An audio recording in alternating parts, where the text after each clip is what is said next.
Hi everyone, and welcome to another video from Explore the Outdoor. Sorry it's been a while since I've uploaded another video. I've just not had time recently and things have just sort of getting in the way. It's been a bit hectic and not in the right frame of mind to do any videos.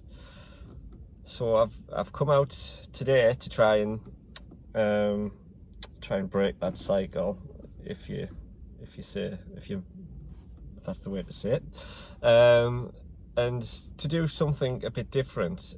So I've travelled to Sandsend, which is in North Yorkshire, near just next to Whitby, and I'll let this mob get past first. And I've come to do a little bit of fossil hunting. I've always been into fossils, and I wouldn't say I was an expert, but I've got the tools and a little bit of knowledge into what I'm looking for and how to find them. And North Yorkshire is one of those coastlines which we can date significantly back to the Jurassic periods. So lots of like belemnites, which I'm going to put on the screen now, and different kind of fossils.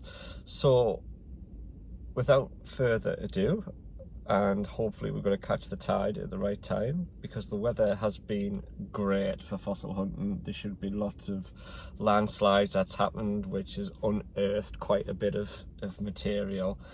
I think the tide is on its way in, but we might just beat that. So let's go and have a look. So you can probably see from all the debris, all the loose stones that's potentially come over the wall off the high tide. As you can see how close we are there to the tide and to the sea. And I think the swell's quite big today, because it says high tide about 5 o'clock. It's only 2 o'clock now and it seems like it's right in. Hello.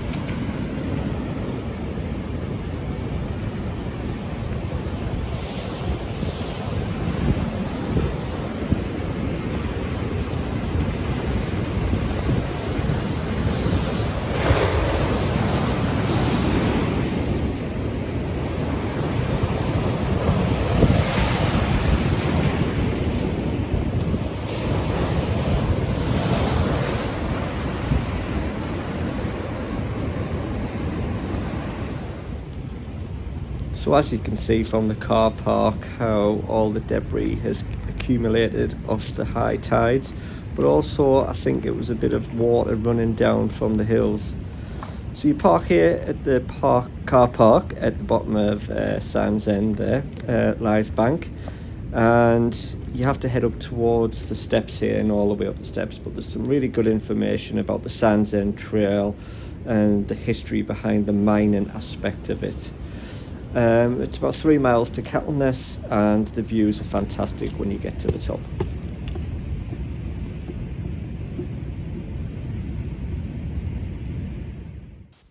So I made my way along the cinder pathway, and along this pathway you do have to stop a moment and admire the views.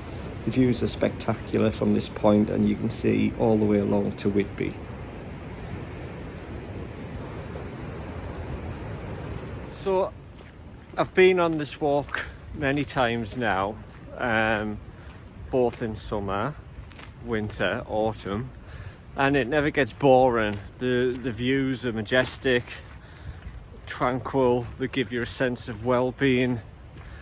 Let go of all your problems, worries up here, and it's quiet. Yes, the car park was busy, but you don't bump into that many people. And because I've done this walk a couple of times, you get to know certain cut-off, certain points, and I found a really good point where you cut off and you can go down in what I call a cove. It's a little bit tricky. It's quite steep going down, quite steep coming back up.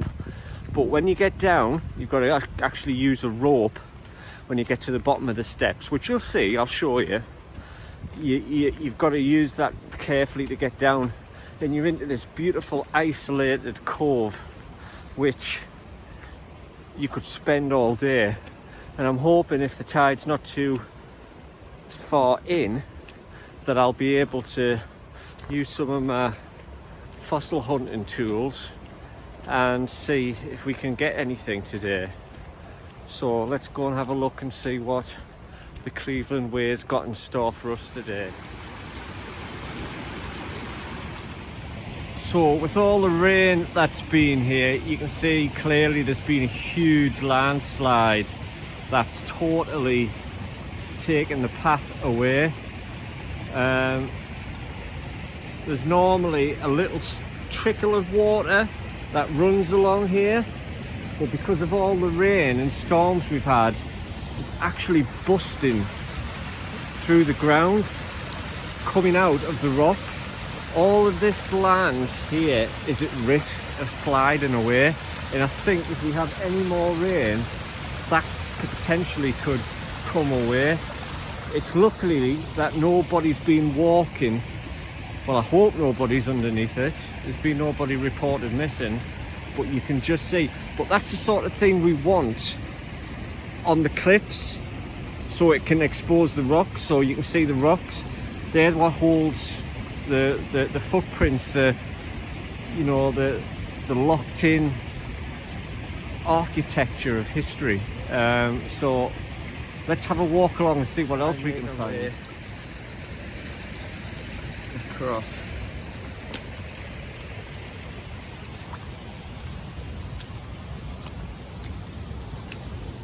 And you can see that's sort of all the rocks there that's been unexposed. Let's carry on and see if we can get across.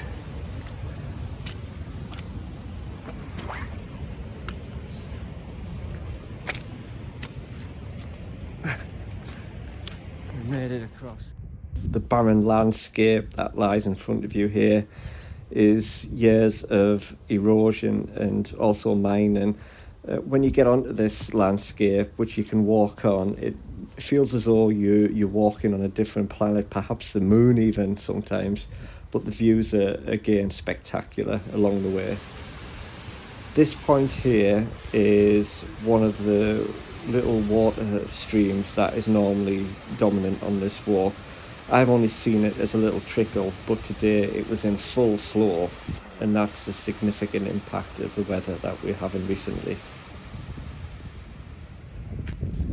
This area is well known for its mining and its alum quarry, and there's lots of information along the route that gives you a detailed account of the history, the timeline, and the sort of economical value it had on the area.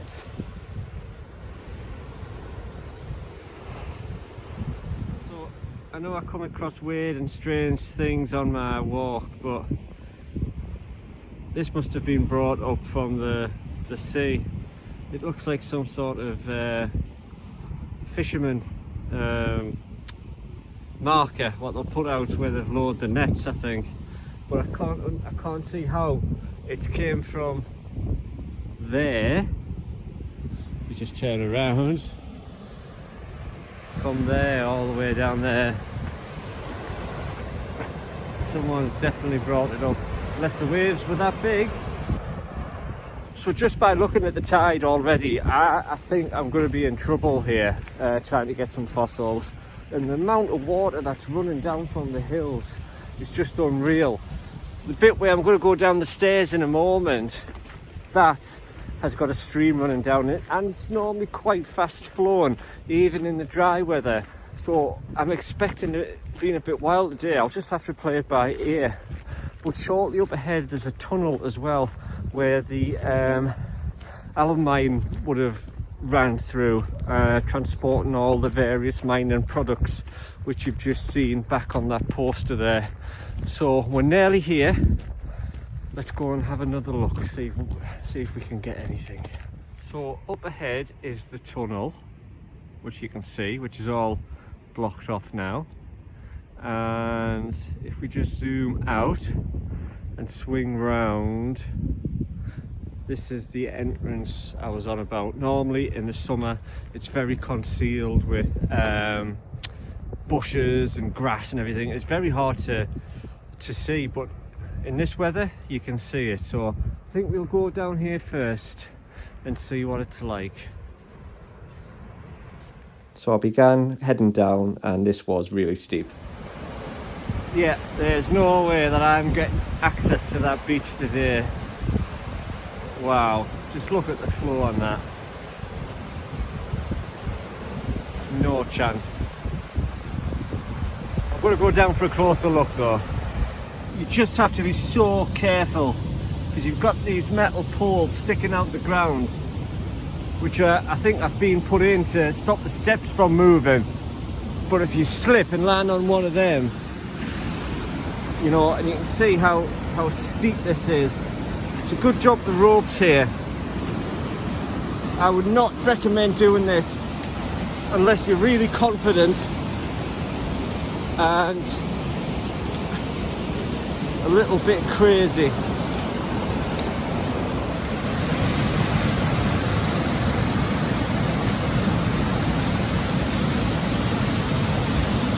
So normally you would go down these stairs,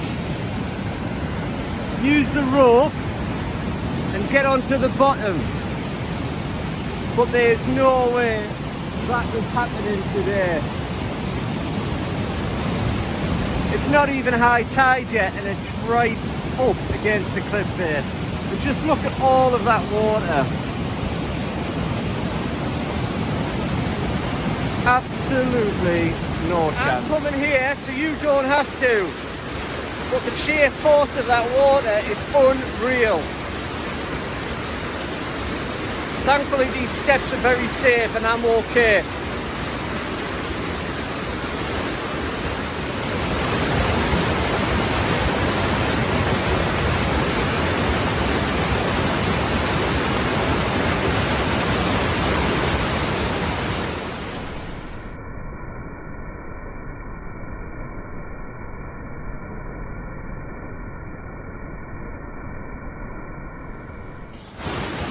As I was walking back up, I noticed this stonework and it looks as though it was man-made, so possibly a bridge at some point or some sort of structure.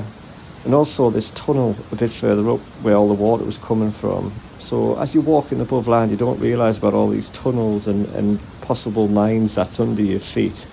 I was quite intrigued to know where this came out, where it started, and obviously whether this, I take it this was the end point. I'm at the top now. I forgot how steep it was. So behind me you can see the Cleveland Way tunnel, sandsend tunnel there. Having trouble speaking. I've also chipped me front tooth. I can't get into the dentist. One, can't afford it. Two, no appointments.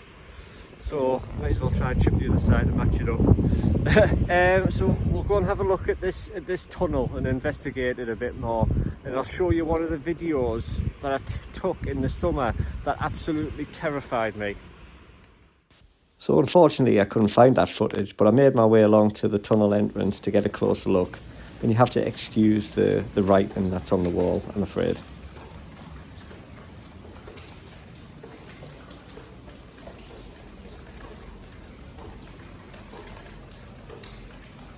You can hear the water that's dripping inside the tunnel, and that the local authorities put this up to stop people getting inside. You can see all the resemblances suit off the steam trains that would have once carried important cargo through here. And I've enhanced the footage so you can see inside the tunnel, and it goes all the way through, and it would be really interesting to see actually what goes through there. The sandsend tunnel you see behind me was for the Middlesbrough, Whitby and Redcar Union Railway. It was opened in 1883 and I think closed in about 1958. It was designed to go along the top of the cliff tops, but due to cliff falls, construction was suspended and there was actually 2 tunnels built, one at Kettleness, which is just further up, and this one here. I'm not sure where the Kettleness tunnel is. This one is practically quite straight, it says, with a curve about 300 yards up leading to the north, and it's about just shy of a mile long. There was 5 air shafts that diverted from the tunnel. 3 or 2 were capped in 1958. There's quite a bit of significant flooding inside the tunnel, that's why it's bricked off and kept away, and part of it actually caved in a bit further up, so you can actually access it through the Kettleness side, even though I think it's probably boarded up, but it's the only way apparently that you can get in now. I don't know, so it says on Wikipedia, but I wouldn't really fancy going in. It'll be damp, you don't know what's going to fall, but quite an interesting bit of history that's kept alive behind us there. So yeah, a little bit of info for you. So it was time to head back, and it was nice just to stop for a moment to get my breath back and admire the nice views from the cliff tops. What I planned to do was, on the way back, was to hit that barren landscape that you saw, which was all kind of shale. So I went and had a closer look at the shale, and it is almost like walking on another surface of another planet. It's quite slippery even with walking boots on, but it was great to see the history of the mining aspect as well of the area.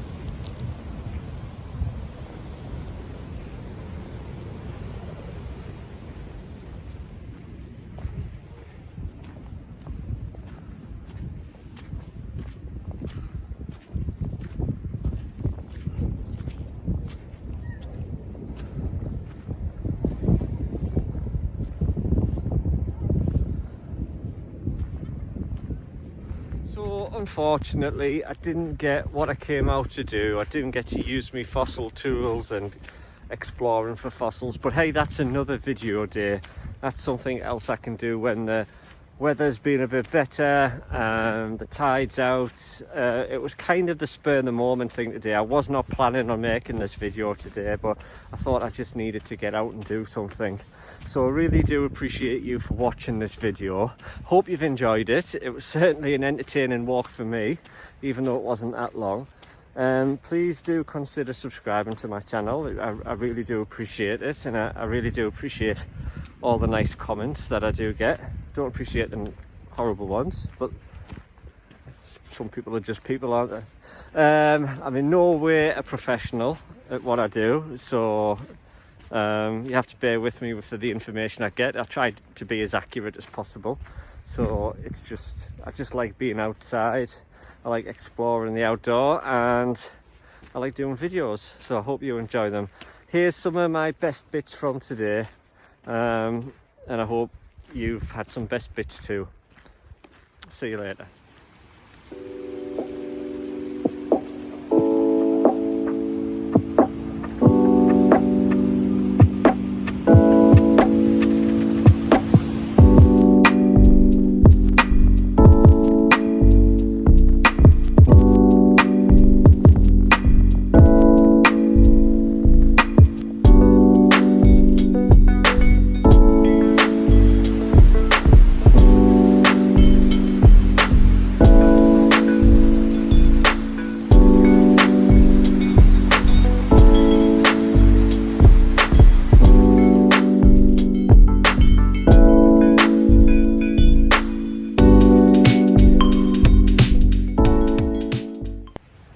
So, do you know how I said that the tide wasn't in? Probably it wasn't fully at its highest peak until about 5 o'clock.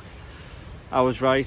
It's still not 5 o'clock, and you should see what it's doing down there where the cars are parked. Just have a look.